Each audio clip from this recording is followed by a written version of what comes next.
If you have a more logical counterargument as to what the divine order is and should be, and whether or not it ends when I die, make your case.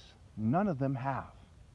They all find themselves hopelessly outmaneuvered mentally, and their logic doesn't add up. Focus, moral intensity, expressions of spiritual power, and moral precision. If you care about white people more than I do, why are you setting them up to live in an evil life, to die and meet their maker in extreme disgrace, deserving eternal punishment? Okay? Why are you putting them at odds with God's Son and ordering them to shun God's Son when you have no viable counterargument to who God's representative is? Proverbs 16, Isaiah, okay? Justice, righteousness. You know them by their works. If I am not doing the works of God as someone who is God's Son, then don't believe me. But every last one of you knows damn well that I am. I'm the only one doing God's work in an obvious, straightforward manner, and obviously that must mean that I'm the only one doing God's work. And I'm the only one doing God's work in a way that makes me the king. I'm crowned with righteousness and justice, and carrying my cross, and accepting family members being killed, and poisoned, and persecuted, and blinded, them hacking my phone. I'm the only one exposing their lies with no ulterior motive. Everyone else is playing the game. I'm the only one not cheating me out of my right to lead. Everyone else is cheating me out of my right to lead. When the wages of sin is death, the wages of being the most morally intense is to be crowned the king, and other people should come to you in spiritual matters, romantic matters, mental and moral matters when it comes to spirituality and martial arts. They are cheating me instead and suppressing my view.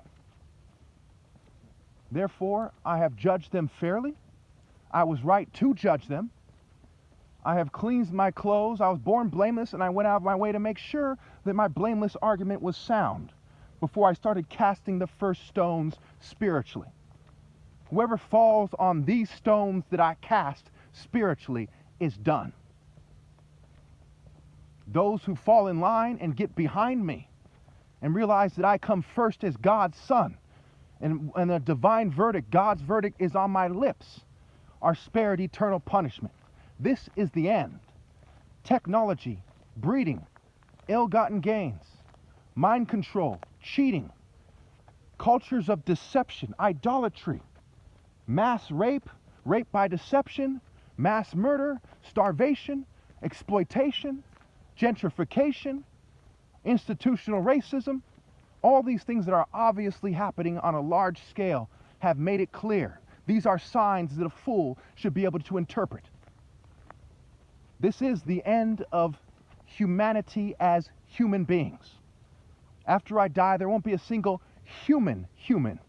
There will just be unnatural, mind control bitches, and the pure evil, vile trash God utterly despises that are controlling them.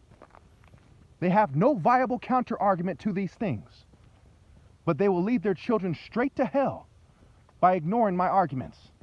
They'll say he's a racist when they know in their own religion it is my divine duty to expose their evil and to speak against them on behalf of God, as they are rebels.